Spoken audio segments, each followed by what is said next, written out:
We're recording. Here we go. Welcome, everybody. It's a gorgeous day today, and so it's lovely that you came. I think we have a very, very interesting demonstration. I can hardly wait to hear what Joyce has to say.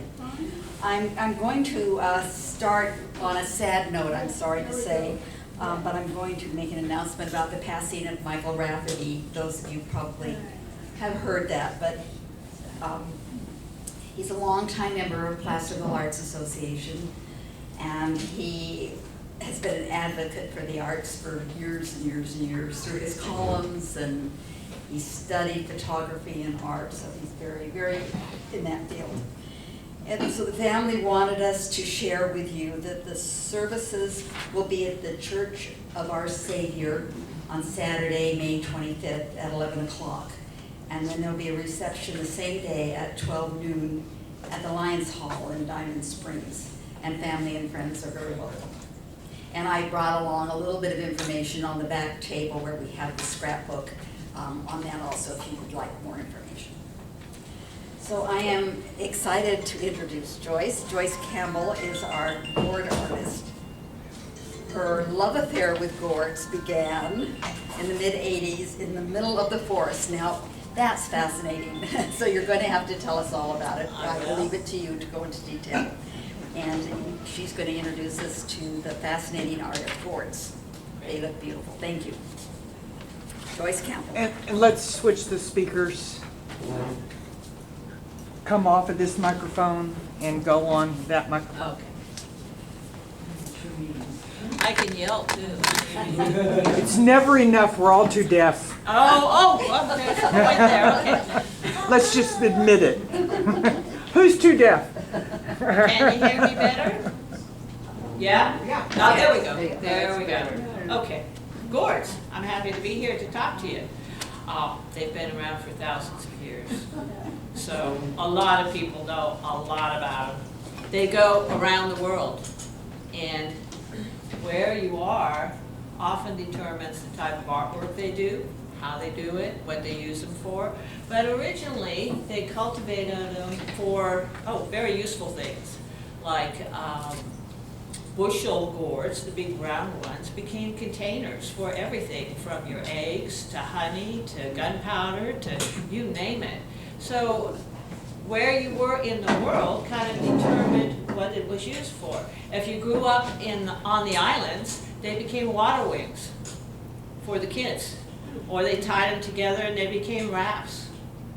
A lot of instruments all over the world are made with them. I mean, I saw some beautiful fiddles grown from gourds. They're tunable. You can play them. Of course, all the percussion pieces, rattles in the Southwest. They were even insect control, still now in the Southwest. The martins, which is this one here. The purple martin is a big bird, so they put a big hole in there. They put them on big poles, still now. They'll group about 20 of them because they come in flocks, and they eat their weight in mosquitoes and bugs. So there's all of that kind of stuff going on too. I lived in the country for quite a while. There was a dipper at every well. People used them for bowls, for spoons. In the Far East, they molded them. They grew them in molds, inlaid them with precious stones, gold, all sorts of precious items, and they became their precursor to pottery. A lot of the original pottery was in the shape of gourds. So, even though you think everything's been done, a few years ago, people tried electrocuting them. Yep. And of course, a few people were hurt, right? So the Gourd Society came down on that and said, don't do it. And you saw these beautiful flashes of lightning coming down, and it's like, how in the world would they come up with that? But they did, so there's something new. There's some folks now that'll boil them and put slits in them, and then they can pull that part out. So they change the shape, they'll stretch them and all that. Something I'm not interested in either, because you're standing over a hot pot of boiling water with these gourds, What I've done today is bring some unusual shapes And I wanted to go a little bit into manipulation, because that's the big thing these days. You can change the shape while they're growing. And the easiest way to make you think about that is when those square watermelons came in from Japan. That's in the gourd family as well. All these things grow on vines that grow over everything. Don't put a vine near a tree, because the one you want is going to be up at the top, right? Now, I lived back in Arkansas for 20 years, 25 years, because my husband, growing up in the Bay Area, goes, "You want to build a fly fishing lodge out in Arkansas?" And I went, wait, where? Where? You know, so I looked it up on the map, but I ended up in a beautiful forest on a big river, and we had an area that was huge, right? Big flat along the river, and it was called a pumpkin patch. I think I had this in my introduction. So it was fertile, lots of space, lots of sun, lots of water. So I just did the chaos gardening. Have you heard of that, where you just throw seeds out? Right? Well, I did that because somebody gave me a box of gourds, and I didn't know what they were. I'd never seen them before. So, you know, I threw them out. By the next year, I had 175 to play with, right? Also, I had to keep them away from all the squirrels and all the critters, because they're like a pot of gold. They're full of seeds. Now the big ones, I have so many at home, I only brought a sampling, but some of them are huge. They'll take a year to grow. They take a year to dry, and then you can get at them. Hopefully in that time, you've kind of figured out what you want to do with them, but that doesn't always work either, right? You have to look at these things. But I brought some unusual shapes. I know you're familiar with the birdhouse and the rattles probably, but they make instruments like the fiddles I spoke about, but kalimba, drums of all kinds. Do they make, is that what they make the maracas out of? Yeah, big time, big time, yeah. So over here, this one is one, and they call this a warty. Now, they will grow and get pollinated at night. You've got the main vine going out, and if you're smart, you'll pinch it off, and it'll produce lateral growth. The laterals have the female, and the main one down the middle is the male. So you kind of try to control that while you're growing, but this kind of stuff, because they cross-pollinate, will get into your entire batch, right, that you're growing. So unless you really want that, they need to go on the back 40, because you're not going to have that cross-pollination be easy. This one is even more so. This is called an African warty. And I see a lot of these back east. I don't see any over here. But I think that's because people have smaller lots of land that they grow them on. You know, back there we have big farms, and it gets rain every week, so you don't have to water things as much. You know what I'll do? I'm going to pass these around, and I want you to feel them. I want you to listen to them. It's the best way. I always say, if you try to force a gourd to be something it doesn't want to be, it will always win. It just will. And one of the fun things to do is just try everything. When I started with those 175, there was no internet. There were very few books. Town was 40 minutes away, and they had a Home Depot. Anything I bought that was for wood worked. Stains, sprays, dyes. I had all my paints, because like you guys, I'm sure, as you grew up, you tried everything, right? You did acrylic, you did oils, you did dyes. I went into textiles and some ceramics. Nothing held my interest like these darn gourds. Because it wasn't just the fact that you could grow them, manipulate them, have tons of different types, but you have to learn how to wood burn, how to coil, how to dye, how to filigree cut. You have to learn all these things if you want to be good at it, right? I make my own pigments now. I basically have it down to alcohol dyes for the background color. The carving takes acrylics. And then I use leather dyes for shading. And then I use sealers. And so for the major pieces, there are sometimes 16 to 20 layers. Because the dyes are transparent. You change them every time you layer. What was blue, when you add yellow, is now green, of course. You all understand that. I'm not blending, I'm layering. So then you get that deep, nice coat on the outside. So back to shapes. This is a maranka. Now, as an artist, wouldn't it be fun to look at something like this and figure out what you're going to do with it, right? So within this group, they can get large or small, but they are very hard. So they're really good for cutting. But they have more resins in their skin. They're thin, so you can't wood burn as easily. You have to use a higher heat. But these are great for intricate cuts. So as you learn more about gourds, you're going to figure out, well, I want to do this project. Well, if you want a wood burn, don't choose these. Don't choose an apple gourd. That's the same type of thing. These grow that way. So it's a matter of decorating it. Then the cannonball, these all have thin skins.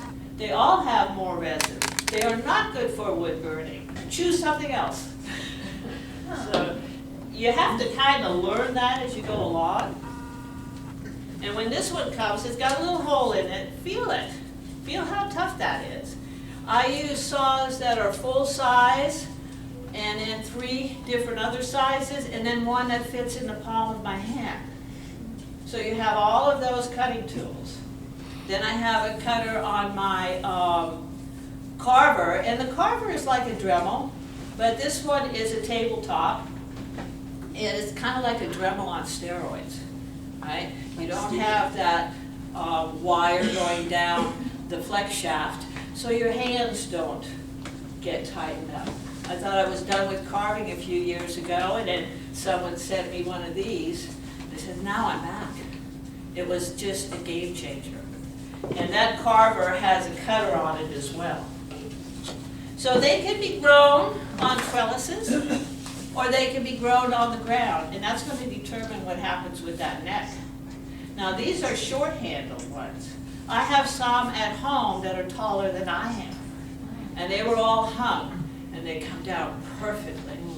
It's really amazing, all these different shapes, and a lot of it is determined by how you grow them.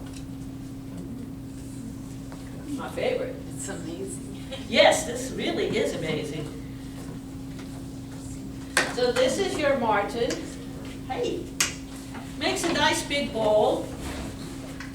It can make a basket. It can do anything. What you have to think about is how to think outside the box. How to try to create something that is unique and create a style of your own so that yours don't look like everybody else's. And that's the trick. And it's the same trick with your paintings and your ceramics and everything else. You just have to get to that point. And usually to get to that point, I usually do about 250 a year. So by the time I was at my 15th year, I've tried everything. And then you start bringing it down to the things you enjoy. But I think the better pieces have a lot of different things done to them. This one is a snake, although I've cut the top off and cut the bottom off, so it wasn't much longer, but it's sitting on an African warty because that created the base. So you have to start thinking about what can I use for this, what can I use for that. Often for hands, for the sculptural pieces, I use them as tiny as this. And this is a tiny little bottle. But I have some bottle gourds at home you cannot put your arms around. Same exact shape. So So that's the fun of it, right? What to do with that shade.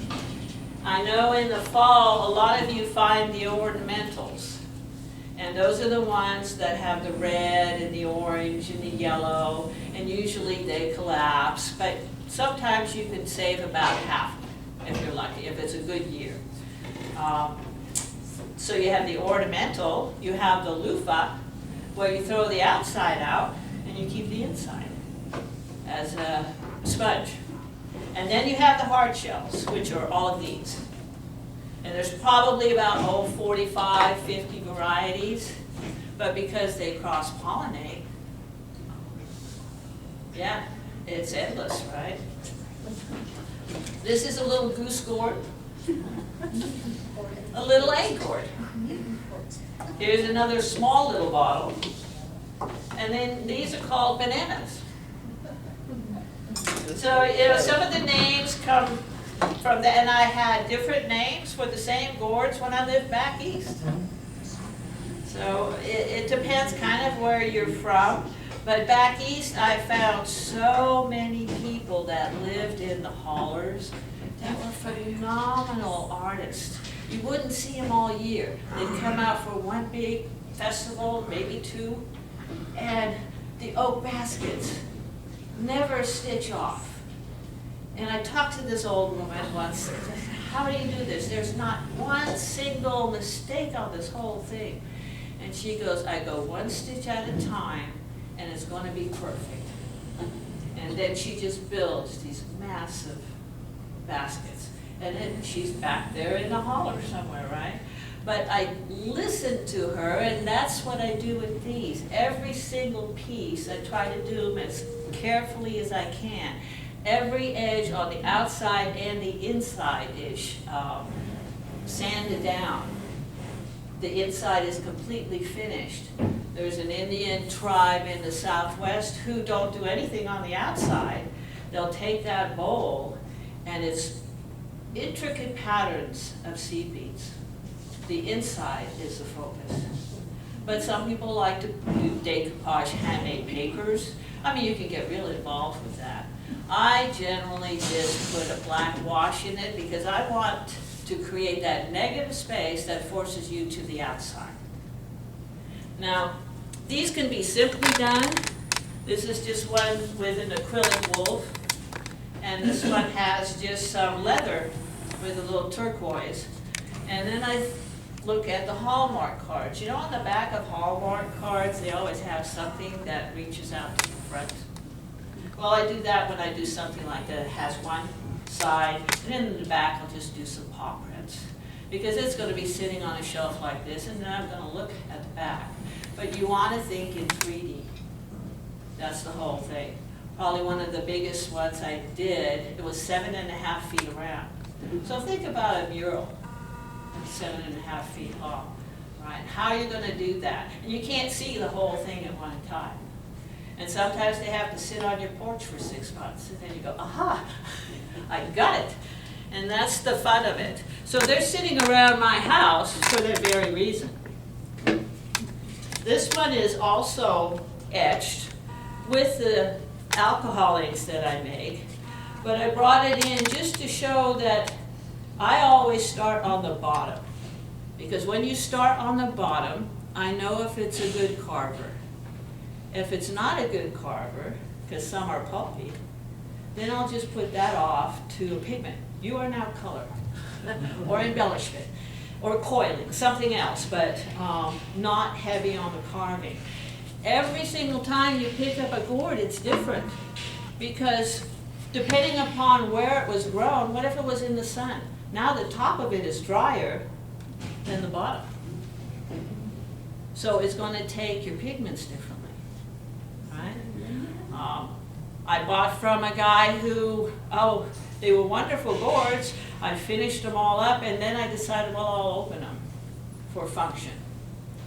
So I opened them, and they stunk so bad. I mean, it was horrible. You could put them in the basement, and you could smell them up at the living room. So they were all finished. I had finished only 6 of them, thank God. I took it to them, And I said, here, you can have these back. They're all finished, they've all been artwork. But he used fish fertilizer. So how it's grown adds a lot, right? It just smelled like a bunch of dead fish in my house. So now they're in his house, and he can deal with it.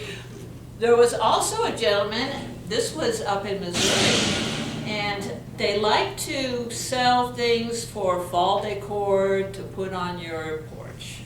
They're all different shapes, and they clip them off the vine. Can't do that with gourds. They have to dry on the vine because they can collapse on you if you get in a hurry.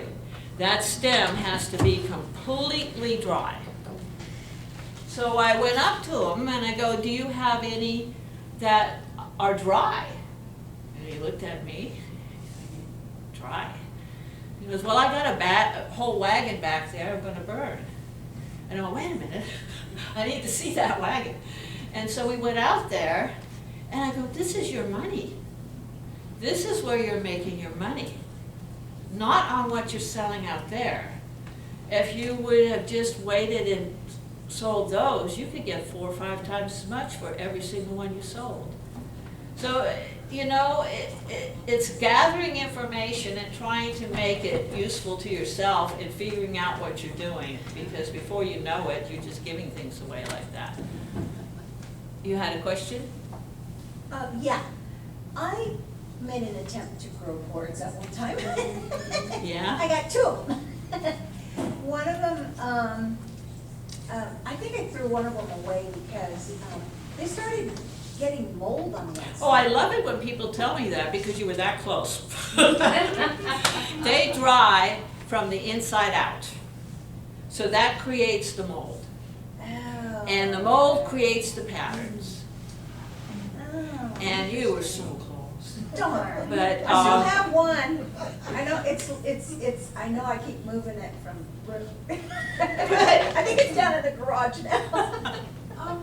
We've grown quite a few, but a lot of them don't grow about that big and then just die. They just shrivel up. They like a lot of fertilizer, 180 days of sun, lots of water, and lots of room. So if you're short on any of that, and then of course, where did the seeds come from? Baker Creek, Pardon? Baker Creek. I'm not familiar with that, but if you buy reputable seeds, you should have a good crop. But you have to think about where you have it. And I like to plant them in a good spot and leave them alone, because the more you trample through it, trying to hand pollinate or whatever you wanted, you could do that too. You could be breaking off vines. I was gonna plant them this year, 'cause we got one large Zucca gourd. Oh, nice. Yeah, but I found out they're night pollinators, so I'm thinking of putting them near my front porch, you know, where there's a light. You know, I don't think you can hide flowers from bees or hummingbirds, or in your case at Gourd's, it's moths and creepy crawlers. You know, and animals do like them, but if there's enough around, they're not going to jump after the gourds. Although, you know, that 175 on my first try, I was fighting those squirrels and the turtles and everything. But we lived out in the country where we had all of that, right? Yeah, we You do too? Yeah. Yeah, well, good luck with that. It's just sometimes the struggle, right? Plant some strawberries over there, and maybe they'll all go over there. Is it okay to plant them in a big pot? Or Yes, you can do them in a pot. Again, I think a lot has to do with the variety that you are growing. You're not going to grow a big giant bushel out of a pot. You can grow 8 gourds out of a pot and get a good, batch coming up. But again, also think about what you're going to do with those giant ones. And giant ones, they're great, but these days you almost need to get an entryway with its own table to fit these giant ones, right? Yeah. And then what are you going to do with it? And it's a great conversation piece. But it's like growing a giant pumpkin. They take a lot of work, a lot of attention, and if you want a giant one, you're gonna have to pay attention to it. But you might only get one, maybe two per vine. So I think if you're just starting, try some of the other fun ones you can do. We got about 20 of the littler ones. Oh, good, Yeah. good. Well, you need to start working them. Oh, Are they dry? Yeah. Good, Yeah. good. I just wanted to say that one year, I had a bumper crop of gourds, and I wanted to share the source of the seeds with you for that bumper crop. Came from Joyce Campbell. See, I used to give free seeds away whenever I did shows, My- and then the drought hit. And that's why a lot of the smaller growers are gone, but you can get them off of Etsy. You can go directly to the farms. One of the biggest farms is down near San Diego for organic gourds, Wellburn. But, I mean, I like Wellburn, but they're very expensive, and they're really geared to teach someone who doesn't really know anything about them, so they have their pigments, their sealers, and everything is high. I think you're better off looking for either a Gourd group. I have handouts here for two groups in the area, one in Amador and one in Folsom, but they're all over the state. And then people meet once a month, and then they usually have someone demonstrating something, but that's a good source for gourds. So I was going to show you some of these. This one was handed to me as the butt gourd. And you can see why. And I go, let's just give it to Joyce. And I looked at it for 6 months. And finally one day, upside down, sideways, every which way right, it was in the house. Eventually it became the octopus. Because one day I walked by and I saw that lobe. Doesn't that say octopus, right? And because I keep all my little things that I gather, I had puka shells from a trip in the 70s that I still had. They are perfect for tentacles. The eye assembly are 2 egg gourds and part of a neck. And this treatment is just the alcohol brown dye pounced on repeatedly. So it created visual texture without me having to carve it. And it gave it a nice, slick look. Apple gourds are like I showed you. These, they grow like that. Now this one was grown in a milk carton, and it's square. And so I have new students. Some of them are buyers, some of them are doers. The buyers run out and get a $300 wood burner and all this kind of stuff, right? And they want to do something like this. So I tell them, go out, buy yourself that $20 wood burner, because that's the one you need for this project. I have the expensive one, but it depends on how you use it. If it's just to draw a line where you have a permanent pattern, you're going to go over it. Some of you will paint in acrylics. You won't see any burning left. You don't have to do any shading. So you kind of have to pick the right tool for the right job, just like any of your disciplines. This one was a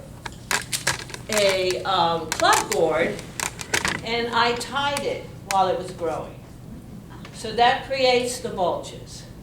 So if you're growing gourds, when it's about halfway through, tie some rope around it or cord very lightly, and it'll grow into it. If you're growing a gourd, say a long-handled dipper, let that run into a gallon jug. It will curl and go all around, and you break the jug, of course. Then you have this really outrageous looking gourd. So you can see here where I've tied, and then it came down and up here. So I've added the arms, and of course these are all little gourds. What you need to do sculptural pieces are lots of gourds, because that arm has to be just right. It can't be just, hi. So that's just one of the things you have to think about. This one was etched with that carver. So you don't have to do a lot of color, but I'll pass it, well, come up and look at it rather than passing it around. But you can get really nice burrs on some of these, either Dremel or the tabletop ones.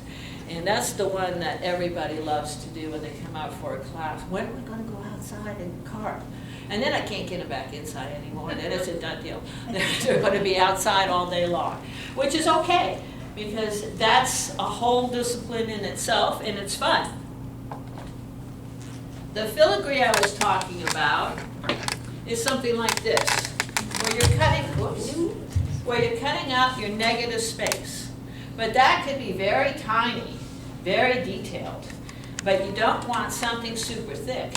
So again, you have to look for the right gourd, and sometimes you don't know till you open it. So if I opened the top up and it was spongy and thick, now it's not really a good carver because it's too spongy. It's too thick for filigree because you can't see straight through it. So you have to start learning by doing. Question, Yes? how many hours to carve that?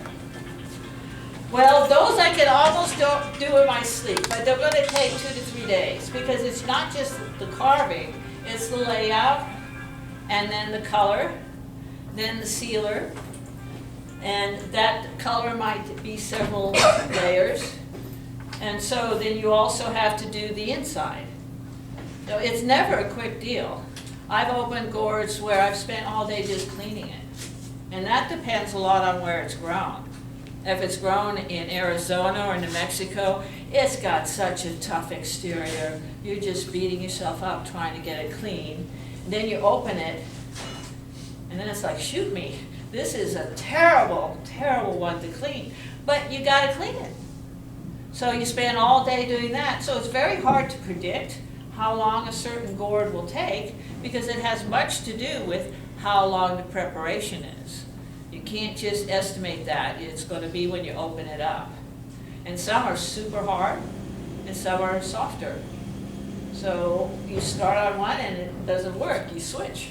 Is cleaning like with a Brillo pad, or what's the? Yeah, I use a metal scrubby on the outside. Now they float. So if you put them in water, put a wet cloth over it, and that'll keep the whole thing wet. And then a metal scrubby should get it all off pretty good.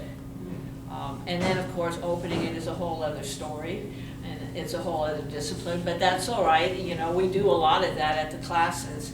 I give classes at the house. I sell at Placerville Art Gallery, and this year I'm not going to be doing any shows, but I'm taking a year off. But it is still something I do every single day. I go to bed at night thinking about what to do, right, with this one or that one. So it's like something that's all-encompassing, because you have to work with something natural, and it might not follow your lead. And that's when I say, if you're fighting that gourd every inch of the way, change it up, do something else, pick up another gourd. When I get students that have been in it for a while, I tell them, I need you to go to the garage, and I want you to grab all the things you've put in there that you are done with, because you can't figure out what to do next, because you've already spent all that time cleaning it, right? Scrubbing it. Then you bring it in, and you can take it to any level. It's just the beginning at where they're at, and they just got stuck. So that's the most fun. I really wig people out when I have a large class, and I give everybody a half hour to work on their piece, and I go, okay, now trade, pass it on. Because teaching a layout class, you have to think about everything, right? And you're presented with everything. And that forces you, every time you get another board in front of you, you have to check it out, decide what you want to do. Very interesting class. Send some people really stressful times, but I think it's good. It's good, because you have to work with what you got and improve on it, and then hope the next person can figure out what you're doing with it, right? So it is a fun thing, But like I say, some people are very stressed with that, so I let them know ahead of time. But that's good with a good class. Then it's every time, oh, it sounds like a bunch of, you know, people talking all the time, I don't know, God, oh, what am I gonna do? I don't know what to do. And it doesn't matter. You put a circle on it and paint it. Now it's up to the next person to figure out what to do next. Right? So have a friend sit next to you. And if it's somebody you don't like, then you can do that too. Boxes are a very common thing because starting these back east in an area where there's a lot of farming and such, a lot of forest people, they want function. And I remember one of the first ones I did, a woman loved this tiny little box. She wanted it so bad. And back behind her was her husband in his overalls. If you want that, I could grow you an acre of them, you know. It has to be practical. And there is still a lot to be said about that. I frankly don't know what people keep in all the little boxes, but you have people who love boxes. Candy, but you never know what's inside because you can't see through them, right? Right now I'm working on a bunch of lamps with LEDs, and I'm sure you must have seen some of them on the internet. I'm trying different ways with this rather than putting 10,000 holes in a gourd. It's just ridiculous. I can't do that. I can carve, and repeat dots, but that drill, you know, and the better ones are over 5,000 holes, the big ones. And then they'll put acrylic beads in it so they have color going and strong LEDs, and you put it in a room, in a corner, and it spirals all over the room. They are gorgeous. But so many people started making them, I didn't get into it because the price kept going down, and it's pushing $350 for that amount of wood work, and you know, it just wasn't worth it. But since I'm taking a year off, I'm going, you know, now's a good time. I don't have to build inventory, I can do something like that. And there are a lot of people who do that, but you know, to have a strong light, you need a cord. Then you have nothing in the center of the table. But what I do like to do is I have a bunch of luminaries, they're round, and they're battery operated. So instead of making it a light source, it becomes the moon in a whole piece that is, you know, cut out with leaves and trees and an elk or a deer or wolves or something like that. And then when you place that in the center, it really does look like the moon. So that is kind of not so much a luminary as part of our project. You know, I could go on for 5 or 6 days, but let me ask if there's any questions. Yes? What do you seal them with? I use Minwax because I layer. I make my alcohol dyes out of Sharpies. Really easy. And so I have bottles of them. Because when I have students that don't know what they're doing, they're going, okay, there's $10 gone. Here's another one and another one. I remember one time I had a woman working in a little tub, and I had leather dyes at that time, and she was just pouring one after the other. I had stepped outside. I came in, and I go, oh, wait a minute, let's see what you got going here, right? I hold it up, and you go, well, you got this beautiful swirl here, blue, and this and that. And she looked at me, and she goes, I can't see that. I'm colorblind. And I'm saying, okay, let's go carve, right? So we went outside and we carved. So in order for me to teach color, I want you to have so much of it that you can just play with it. You are not being very careful with it because you're just really having fun because it changes so much. And it's like watercolors, right? And of course, if they're not doing very well with it, they'll get a brown board. But that's okay. Seal it and etch on it. Because when you etch, it comes out white. And then you can add color to that. So it's a whole series of steps. And I think one of the biggest things to do is figure out what works with what, because it's all chemicals. That's why I've got them down to the 3 I like. But I remember doing this huge canteen gourd, and it was all in intricate quilt pattern. And I used a little tiny Sharpie for the little black stitches. Well, I sealed that with the spray, and everything ran. It was the same spray, it was Minwax, but the propellant in the can messed up the dyes, right? I did another one where I inlaid all sorts of beadwork. And I thought, well, I'm gonna use this glue this other big gourd artist uses, right? So I'll buy some from her and use it. I had a halo around each one because it interacted with what I was using. So then, of course, I have to go back around each bead and color it and then reseal it. So I think a lot of the mistakes happen when people aren't sure what's going to happen. And I'll get you trained to that box of scraps I have there when you ask me, well, what happens if I use this? I go, well, try it. Because it only takes a minute to try it. And then you know, then you'll remember. But that is important, knowing which chemicals you're throwing on that thing. And of course, you always wear a mask when you carve, wear a mask when you burn. Wore masks 50 years ago, 100 years ago, you just wear masks.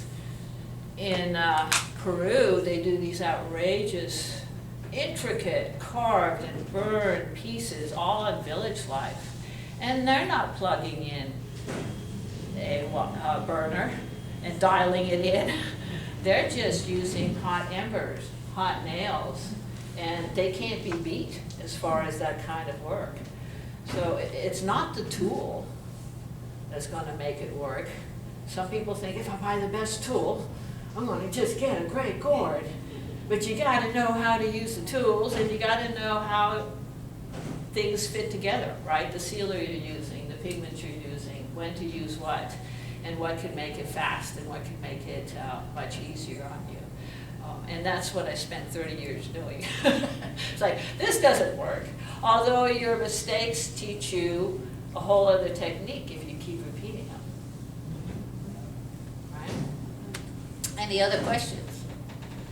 Do you grow most of the gourds you use, or do you kind of have sometimes purchase a gourd from somebody from a farm, or you pretty much grow your own? Well, I don't grow anymore because I'm in the wrong location. Okay. Not enough room, and you need lots of room. So you go out and find a gourd, it's just the shape? Yeah, but now without so many farms close by, when I first got back here in 2011, there were half a dozen places I could go.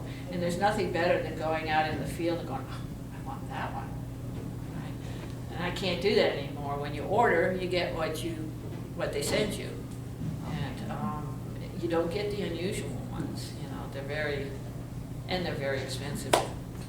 So how do I go about cleaning this one gourd that I have? You gonna open it? Well, I would like to Then- put a little top, make a top on it. Right. What shape is it? It's like, Okay, it's a bottle gourd.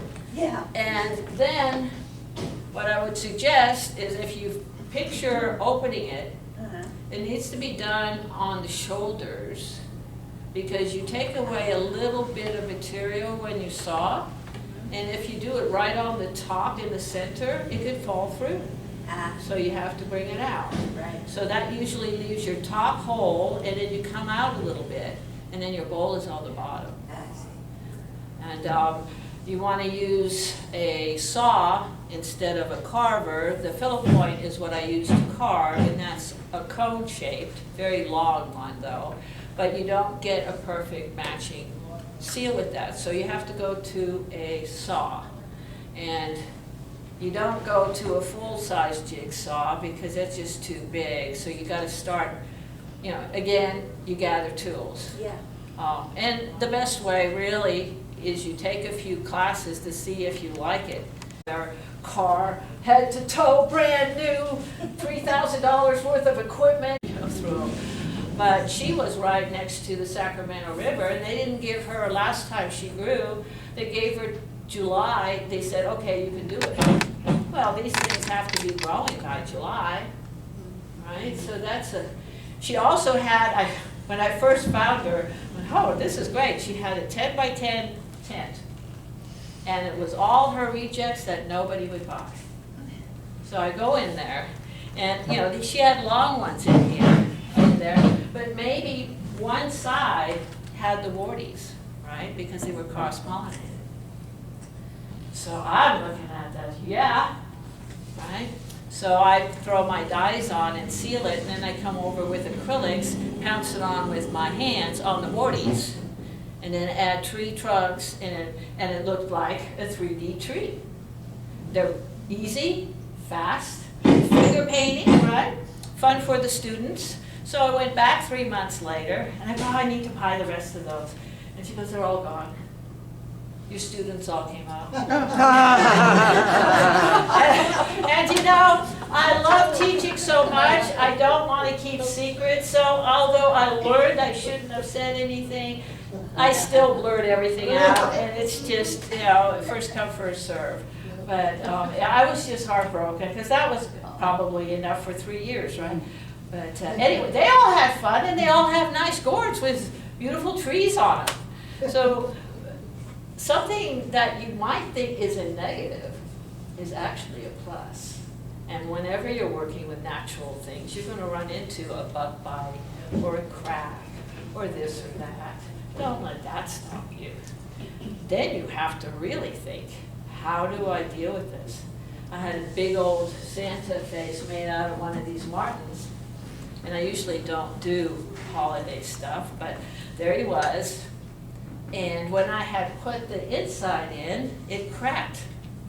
There was a crack in it because it was watered down acrylic. And when they're too dry, because it's cells, they expand, they contract, right? So here was this little slit over his eyebrow. What to do? I thought about it for a day. I put a piercing there, gave him an earring, gave him a nose ring, gave him a stud. That thing was gone in a half hour. It was my hip Santa. So sometimes those mistakes are just what you want, because you might not plan on it to begin with, but man, does it force you to think about it, right?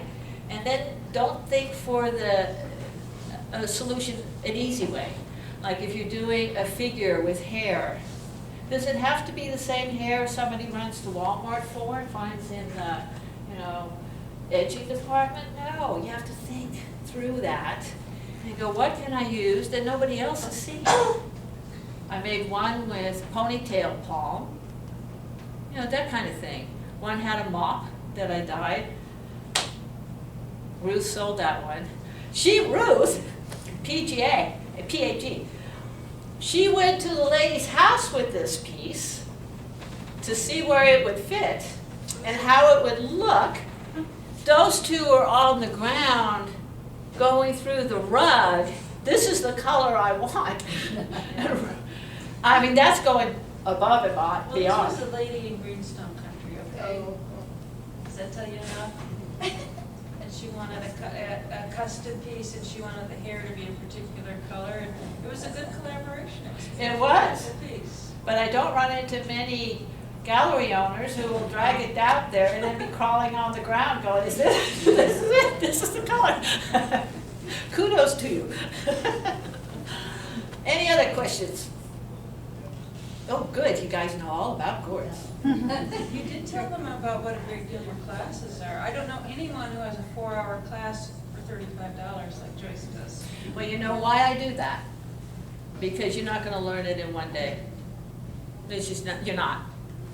And I price it so that you can come back. If you can go to the gym once a month, you can go to a class once a month or once every other month. And you're going to learn a lot more, because you'll want to do one thing, but you can do that one thing. But now, wow, well, you can use a carver on that, Oh, you can inlay some gemstones on that, right?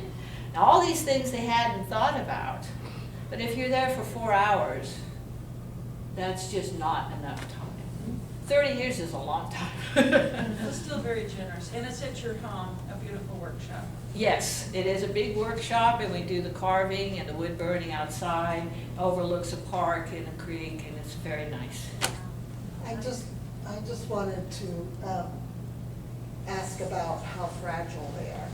Well, I've had them drop at my feet and hear that crack because they have vein lines that pull the water through. So if they happen to do that, but I've done lots of street shows where they've rolled across the street and they're perfectly fine. Well, because I had one that was a big one that was painted that someone had done with the top, Yeah. and I accidentally dropped it. But I glued it all back together. Oh, Just like okay. a, You know, saved but- it.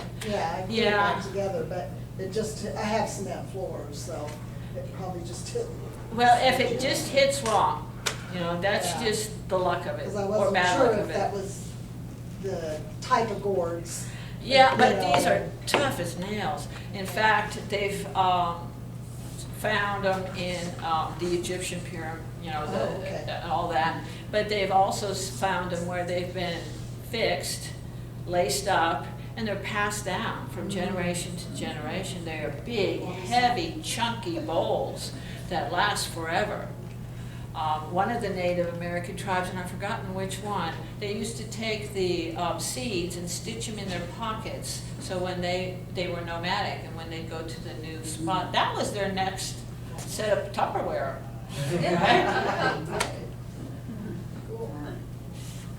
Yes. Have you ever experimented with using like air dry clay to make the arms? I use, when I have to attach certain things, I'll use epoxy sculpt, which is basically a two-part epoxy. It's great stuff.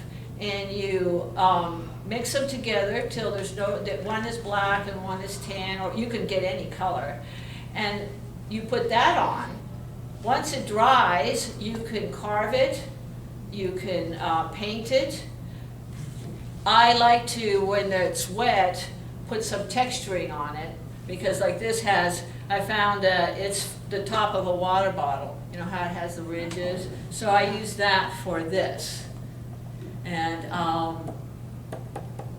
don't really have another one that, oh, this one I just used whatever I found.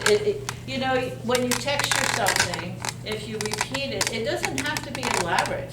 It could be just a dot.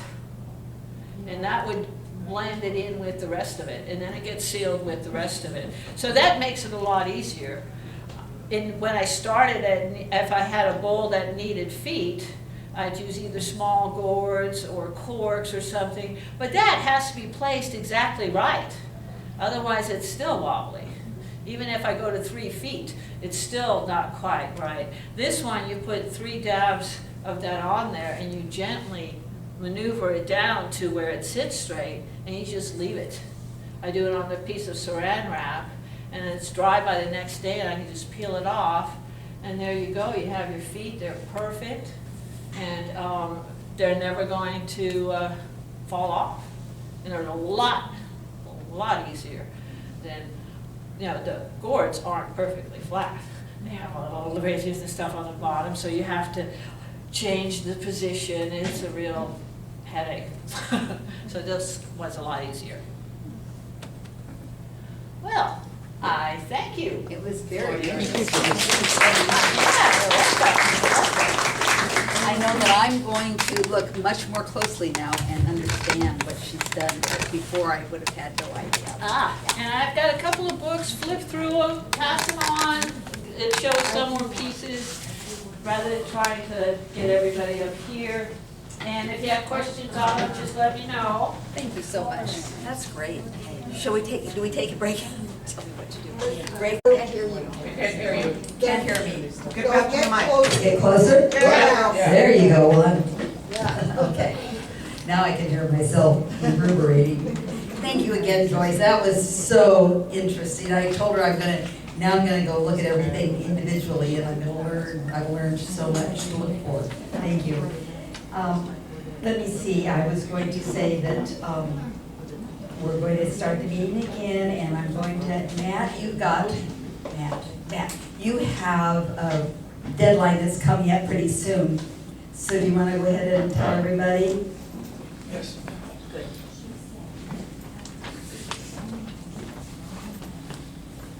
So I'm here to remind you about the studio tour. We actually have passed our first deadline for applications.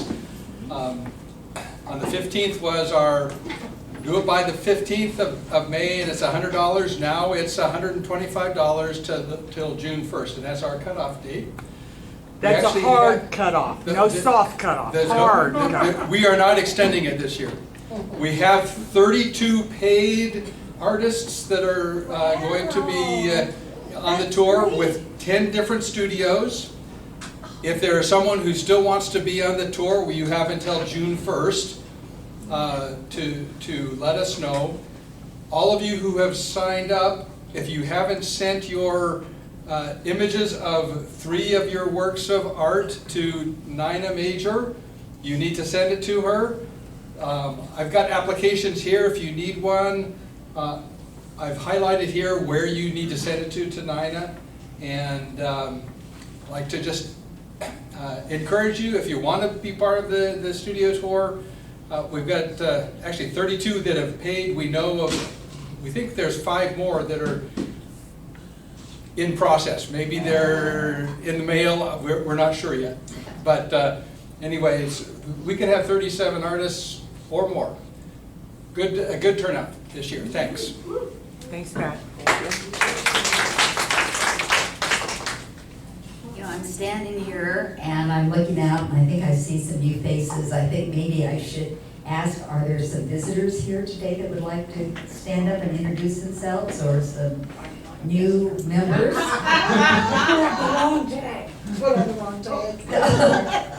fine, then we'll go ahead. Liddell has a lot of information to share. I have so much to say to you, I'm gonna do it sitting down. And I don't know how to work. the Don't worry, I'll microphone. put it You're good at it. Ah, okay.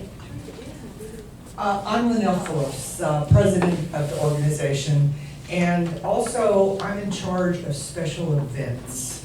If any of you would like to be in charge of special events, please let me know, because we would love to have a board member for that.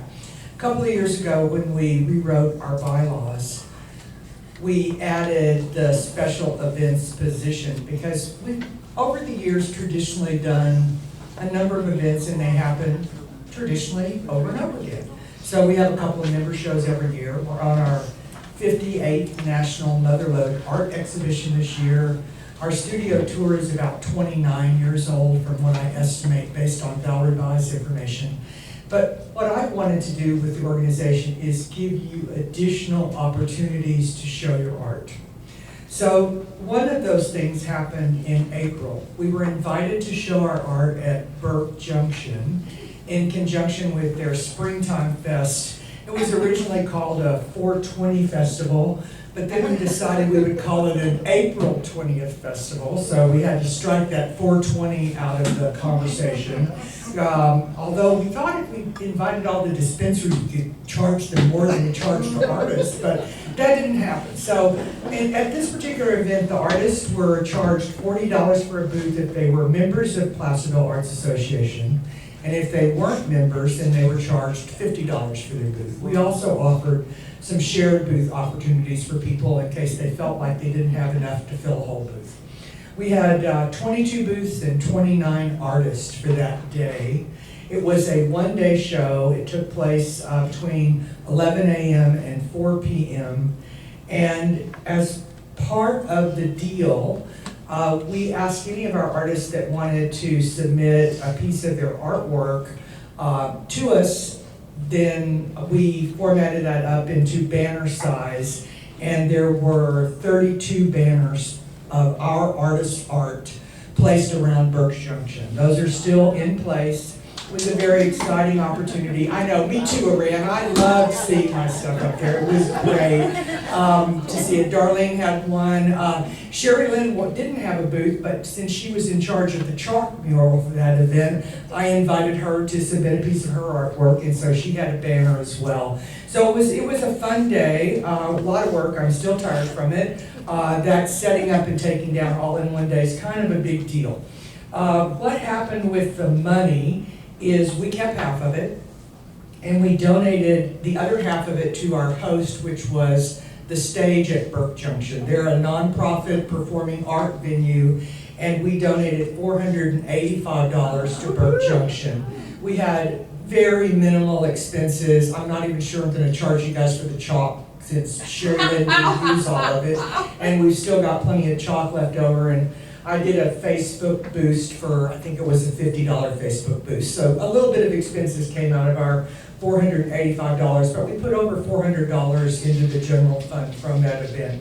So that's just a recap of that event. And there will be another opportunity in the fall for a one-day event at Burke Junction. It will be Fall Festival at Burke Junction, and that will be September 14th. So in front of the studio tour by a couple of weeks. So you'll have time to get your energy levels back up from the Burke Junction event if you are also planning to participate in our studio tour.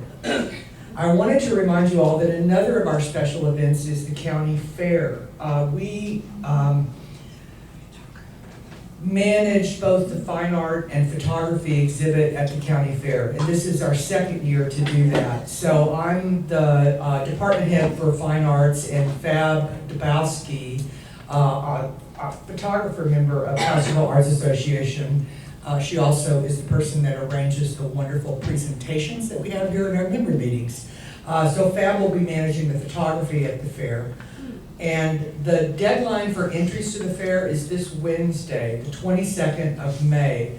There are some of the printed exhibit information booklets up on the front desk, and you can either get your entry together, not the art itself, but the entry form together and take it to the fair office before Wednesday, or you can wrestle through the online process.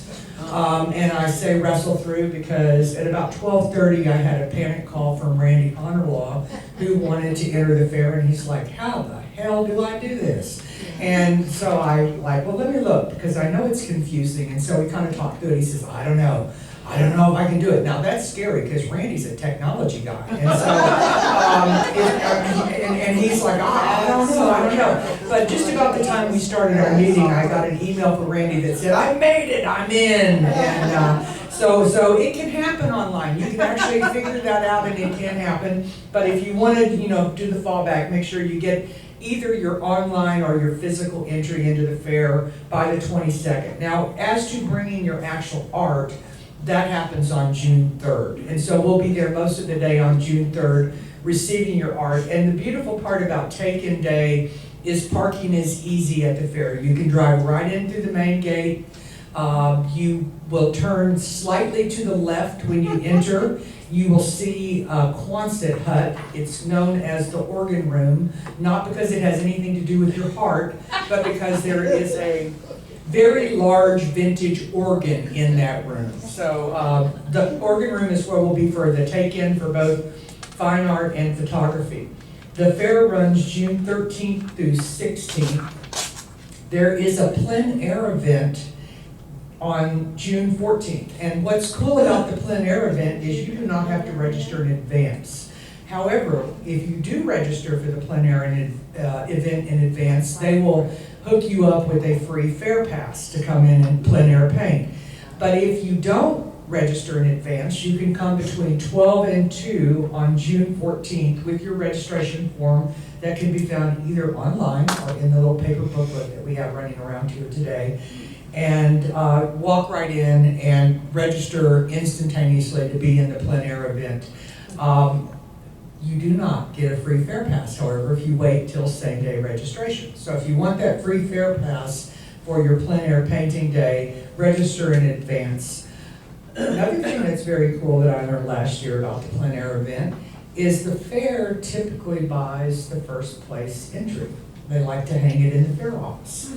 And the fair CEO is the person who judges the plein air entries. So she picks the one that she wants to hang in her office. And although you can't get your entry judged in a frame, it doesn't hurt to bring a frame and put it on after the judging takes place, because if you are the one who won, then it makes her want to buy it even more. So just a few tips if you're plein air painting at the fair. And the fair will run 13th through 16th with pickup, unfortunately, on June 17th, which overlaps with our meeting date. And so that makes it kind of a push for me. I'll be here doing audio visual that day, and Fab will be at the fair for the checkout. And we do have some volunteers that will forego the meeting in June. I believe Sherry Lynn Morris is one of those who said that she would go and do takeout. Now, I can still use a few more volunteers for the fair.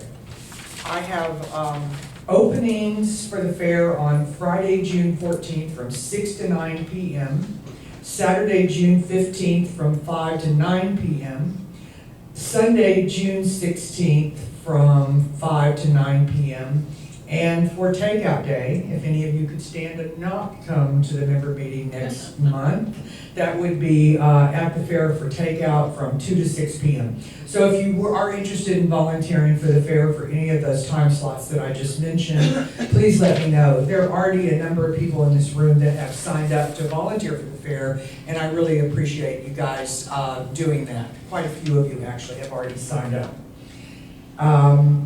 One other special events opportunity that we still have a lot of openings on, we have been invited to have an art festival at 3 of the wineries in the Somerset area. It would be the Mellowwood Winery, Golden Leaves, and Mirador.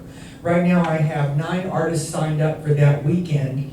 It's both days, June 29th and 30th. There's no charge to the artists. No commission on your sales, so a completely free event for the artists. And the cool news on this one is you can set up on Friday and take down on Monday. So you do not have to do it on the days that you're actually doing your art show. So that's a great one.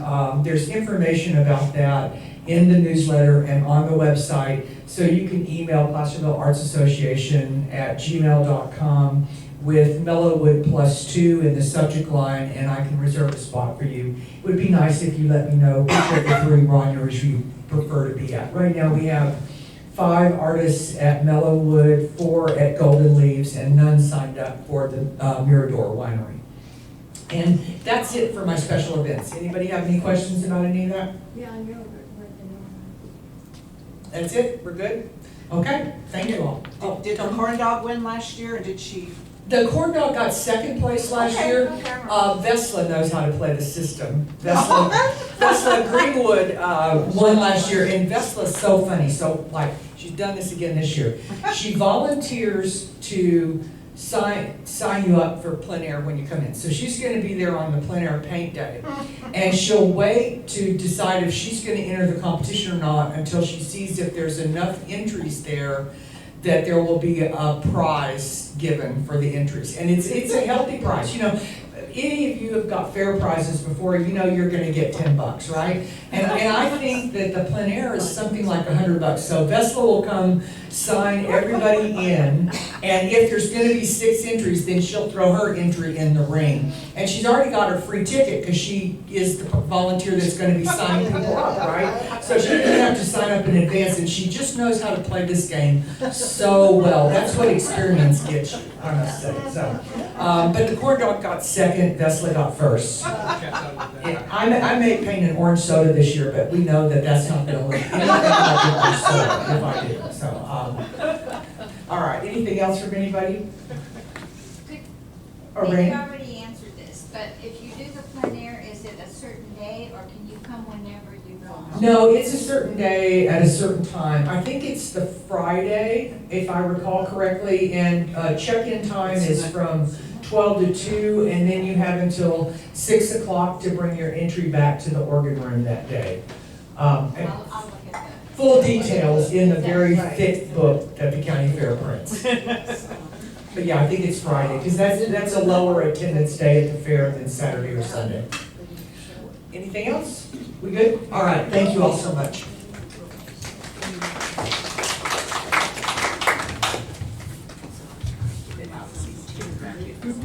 It's all right, it shouldn't hurt anything. It's all right. I have to wash it. Okay, that looks like it works. Looks like it works. Okay. Now, Caroline Cunningham's not here, correct? Right. Yes, here. So I'm going to tell you, she would like me to remind you to fill out our survey. I don't know, do we have any paper surveys here? I don't know that we do. No. So it's online, and just don't do both of them. Just one survey is great. We'd really like to get your input with all these questions about the direction of the club. So thank you. Just take a look for that online and. If I send a second one in, must you count it twice? She doesn't want you to do that. I don't know what happens. It's only in the blast, right? It's only available in the email blast that went out a From week now or so on? ago. So look back, Okay. look in your email for that blast if you haven't responded to the survey, and then you can go in there, click the link to do the survey. It's right at the top of the blast. It Okay. says take survey. Okay, good enough. So there you go. And now the fall members show is the week of October the 7th. And we have 3 more pedestals. Kathy Kyle wanted me to let you know, please contact her if you would like to use one of those for your 3D work. Sue, did you want to comment on the Motherlode show? Yeah.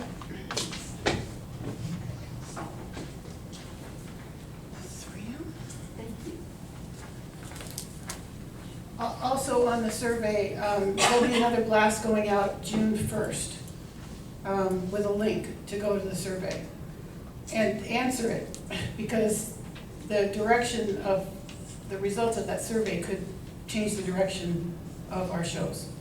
So it's important. So the other thing is the 58th National Motherlode Art Exhibition. Unfortunately, the card that we had these cards printed, but they aren't coming till tomorrow. But I have this is my mock-up that I made. So if you're interested, you can look at this. It's got a couple of errors on it, but I fixed those. We also have a scannable link that takes you right to callforentry.org, which is where the show, the entry program is. We're not using entry thinking anymore. We're using callforentry.org, which is cafe. And if you haven't been on there yet, you might want to go on and set up your, I say register, but you set yourself up on that. You can upload pictures, you can do all kinds of stuff, and then depending on the shows you want to go enter, you can choose those out of your dashboard, say. I don't know the right words, but that's, so it's new. The show was supposed to be published today, but we had some issues that got worked out literally before I got here. So it'll be published tomorrow, which means you can look at the information online through Call for Entry. You can't enter until June 3rd. That's the opening day. But we also have all this information on Placerville Art Association's website. So if you go to the home page, go to events, drop down to the Motherlode show, everything is there. The prospectus, the dates, everything. And like I said, as of tomorrow, we'll have it published. I Call for Entry. So it opens June 3rd and it closes Wednesday, September 18th at 10:59 p.m., which may sound weird, but the cafe is in Colorado, so they're an hour ahead of us. And they shut down at midnight. So the show dates are November 7th through the 23rd, and we'll have a reception on November 8th, which is Friday. And our judge is Dee Oldham Neath, and she's coined herself as the art lady. And if you don't know her by her name, she curated the KBIE art auction for 10 years.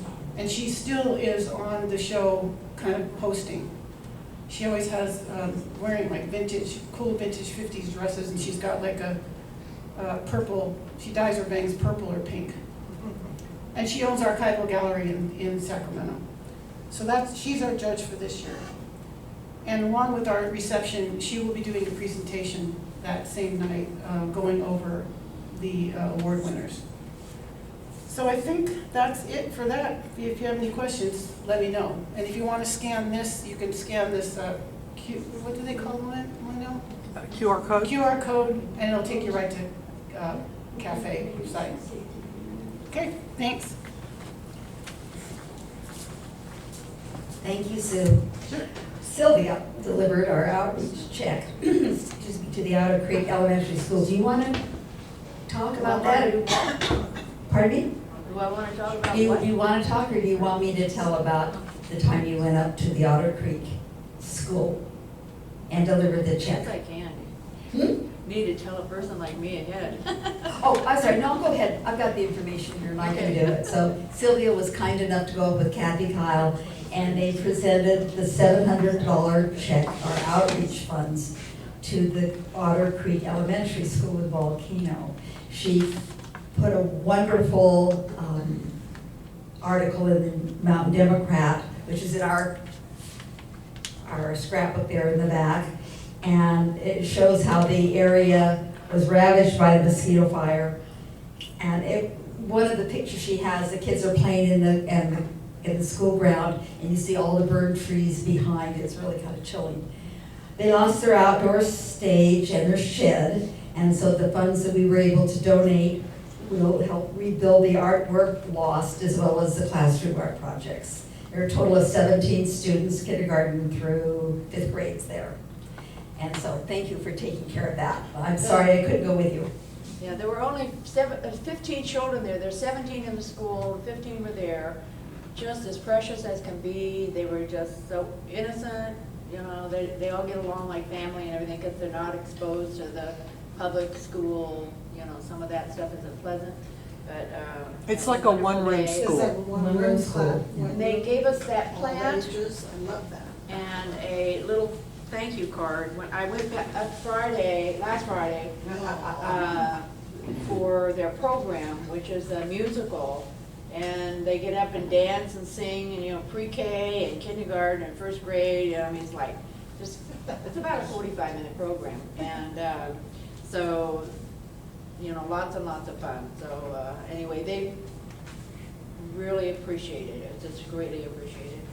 Kathy Kyle, who wasn't able to be here today, was the one who kind of found them and was really intent upon getting those funds to them, so it worked out very well. Yeah. It really did, so it was a neat thing. So, and then everything you need to know is in our newsletter. Just check it out if you have any questions.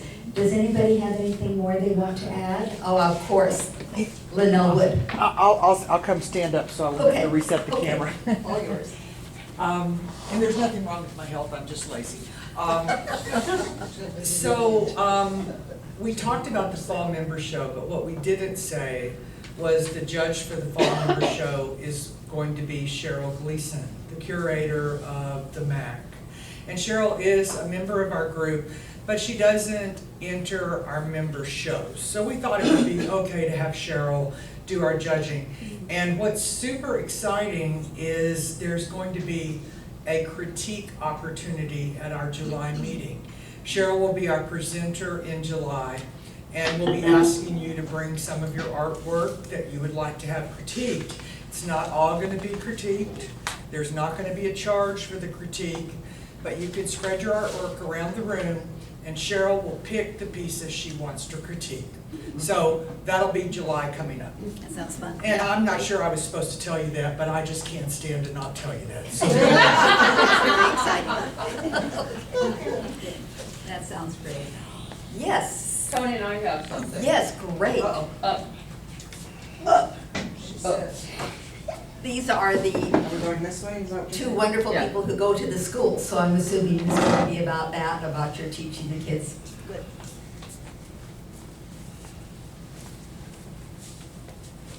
Tony and I volunteered to do a 3rd grade class at Sierra School. We got this fabulous thank you book that all of the kids wrote down things and colored some of them, and there's one little boy, Henry, who was in love with me. And he gave me lots and lots of hugs, and we had a lot of fun with these kids, and they really appreciated it, and the teacher appreciated it, and the parents appreciated it. So if this opportunity comes up any other time for another class, really think about doing it with another person. It was a lot of fun. It was just one day a month. You have anything? Another thing that we did with what they wrote is what did they like the most? So we could kind of think about next year, the teacher is gonna contact us, but what we need to think about next year, what we can add to it. And I've been on Facebook grabbing things off of it to give ideas and showing her, and she's like, ooh, look at this, ooh, look at that. So, but of course, we're gonna be off for the summer, so we have time to think about this. She did a lot of the prep. I was just usually the driver and the assistant and the extra hearing person. I don't hear well. I'm getting new hearing aids. Who in the room's getting new hearing aids? What did you guys do with them? What was your program? Okay, so one of the programs, she was doing weather, so we did clouds with them. And we wanted to make sure they knew that there wasn't just little white puffy clouds. We did tornadoes, we did the hammerheads, we did the, which one looks like? Lenticular. Lenticular clouds that look like spaceships. And we let them also paint those clouds, so not every cloud is white or gray. We had some beautiful sunsets and, you know, rainbow colors, and it was wonderful. Another time they were working with shapes, so we actually had a baggie full of different, and we used like the cardboard that you get from your cereal box. And we would cut out different shapes, rectangles, squares, circles. We would pre-prepare most of it because we only had approximately 1 hour to work with. So she would cut out like 90% and leave like 1 or 2 things for them to cut and then trace, and then they would match those together and then color them in. Or we even talked about, if you guys ever took any classes in art like that, where when you overlaid the 2 different colors, you had to come up with that 3rd color that would be in. They couldn't quite get that, but that's okay. We'll work on that one other year. So we tried to work with what the teacher had planned for her curriculum. We tried to match the art with it. Except for like when the holidays came, we tried to be, we did a poinsettia, how's that? We had them cut out the leaves and put it together and make a card, and that was one of the ones they really, really enjoyed too, which was interesting to find out what did stick with them. We even worked with clay. We worked with papers and paint and clay, and what else did we work with? Crayons. Yeah, so we tried to mix mediums, we tried to mix our canvases, we tried to get, and then we also tried to match part of the curriculum.